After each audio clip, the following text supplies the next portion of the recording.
Hola, nosotros somos estudiantes de la licenciatura de Pedagogía en la UPN 094.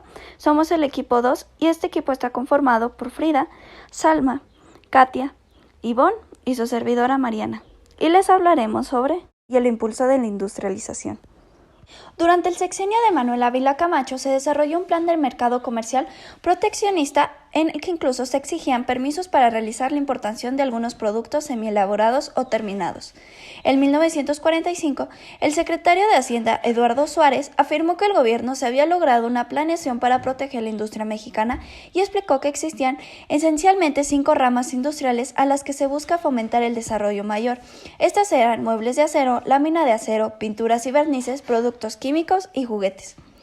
En julio de 1947 se adoptó una medida para regular las importaciones con objeto de conservar el cambio exterior. Se prohibió por el periodo la importancia de más de 120 productos. Esto se mantendría hasta que se lograra corregir el desequilibrio en la balanza de pagos. También la política de inversiones del gobierno tuvo mucha influencia en el desarrollo de la industria, ya que en 1939 las inversiones políticas en la industria comprendía en un 12% del total. Para 1950 ya llegaban al 30% y en 1958 al 40%. La industrialización mediante la sustitución de importaciones dependería sobre todo de las posibilidades de crecimiento en sectores que no fueran el de los bienes de consumo no durables. En estos sectores había que crecer y eso fue lo que sucedió en la segunda fase del proceso de industrialización. En el periodo de 1958 a 1970, la política económica mexicana tenía 3 objetivos principales: un rápido crecimiento del PIB, al realizar por medio de este, o entre otros, un vigoroso desarrollo industrial, estabilidad de precios y tipo de cambio estable con respecto al dólar. La política industrial siguió siendo sumamente proteccionista. En 1958 ya se habían aumentado los impuestos de importación del 75% de todos los bienes importados, y más tarde estas tarifas subirían aún más, pero el instrumento de protección más importante fue la licencia de importación. Al comenzar la segunda fase de sustitución, el 25% de las importaciones requeriría este tipo de permisos, pero este porcentaje aumentó rápidamente al 70% para los bienes de capital. Eso significó que el 90% de las importaciones necesitaba una licencia.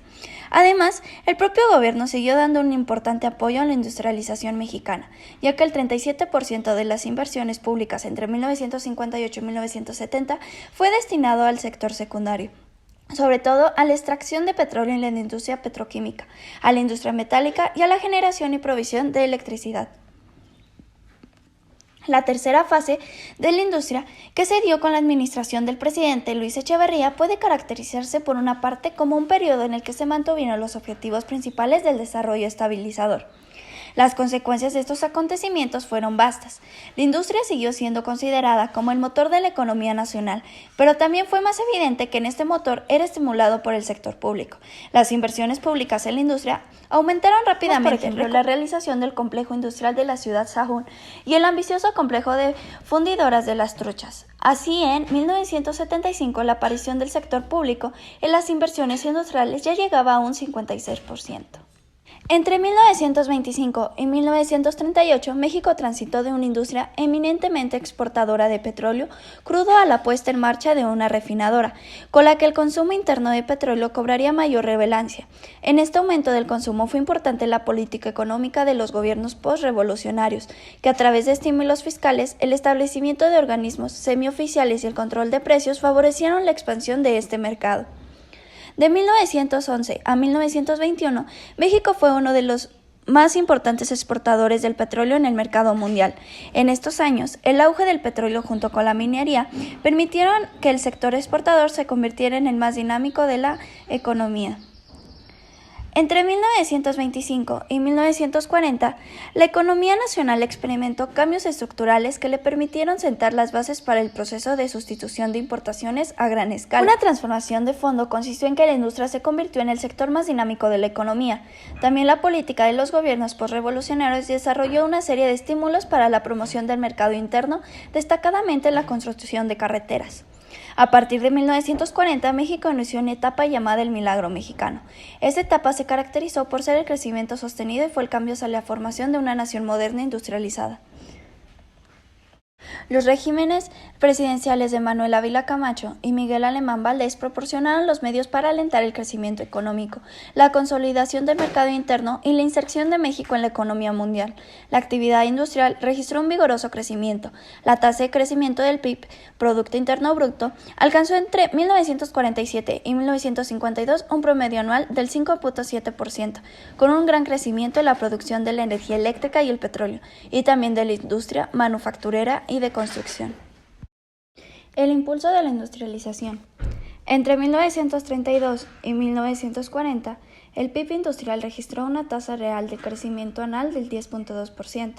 A partir de este último año y hasta 1954, el crecimiento industrial respaldado y apoyado por la oferta creciente de alimentos puestos en el mercado urbano y el cada vez mayor abasto de energía continuó siendo acelerado.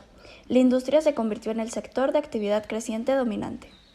El gobierno invirtió cuantiosos recursos en obras de infraestructura y en la producción de bienes y servicios estratégicos. Se protegió a la producción de la industria nacional, se le dieron todo tipo de estímulos y subsidios. Aumentó el crédito y los apoyos financieros a la industria.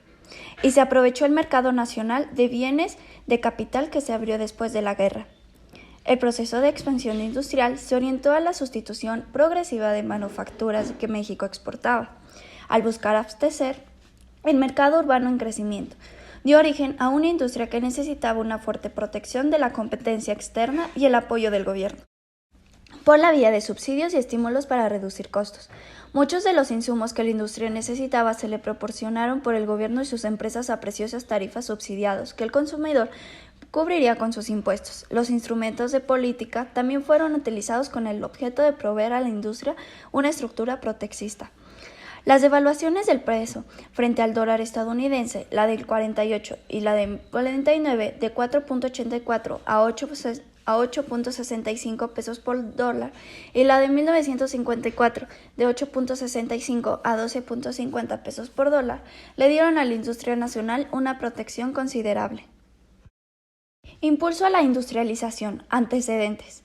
Durante uno de los múltiples periodos del gobierno de Porfirio Díaz, alrededor de 1890, se dio una de las etapas más importantes del país con el impulso a la actividad económica que lanzó a México, sin precedentes al ámbito internacional. La agricultura se orientó a la exportación y producción de henequén, café, cacao, hule y chicle. Las condiciones para la llegada del capital extranjero se dieron mediante facilidades y concesiones otorgadas a diferentes empresarios de Estados Unidos, Francia, Inglaterra y Alemania. Se pagaron salarios bajos, lo que evitaba la llegada de inmigrantes, y se favorecía el empleo de mano de obra nacional con alta rentabilidad. Se privilegió un sistema económico capitalista que impulsó la llegada de empresas extranjeras que venían a México a beneficiarse de la mano de obra barata y que además contaba con una gran variedad de recursos naturales, tanto agrícolas como mineros y petrolíferos. A principios de 1895, las inversiones eran mayormente del capital privado extranjero y parte del capital privado mexicano. Los rublos que tuvieron mayor auge en este sentido fueron papelería, textiles, calzado, alimentos, cigarros, loza y vidrio, productos químicos, cemento y siderurgia. Este último fue fundamental para el desarrollo del país. Época postrevolucionaria. Hacia finales del periodo del presidente Lázaro Cárdenas, 1940, se crearon las bases para tener la infraestructura necesaria, lo que dio vialidad a las zonas de producción agrícola con infraestructura carretera y dando mayor conectividad hacia los centros de consumo. El régimen cardenista se distinguió también por el apoyo otorgado a la actividad industrial del país, estimulando la participación activa de los inversionistas mexicanos. Aprovechando la crisis económica mundial de 1930, se provocó la retirada de los estadounidenses, cuyos capitales ya no intervenían en nuestro país, así como la irrupción de la Segunda Guerra Mundial. Al finales del sexenio, el gobierno reglamentó la exportación de materias primas con el objetivo que dichas materias fuesen utilizadas en México bajo condiciones preferenciales. Asimismo, en este periodo se modificó la ley hacendaria para fomentar la aparición de nuevas industrias. A raíz de la Segunda Guerra Mundial, se sustituyen las importaciones para dar paso a la producción de bienes manufacturados nacionalmente. Este es el detonante histórico para la creación de zonas industriales.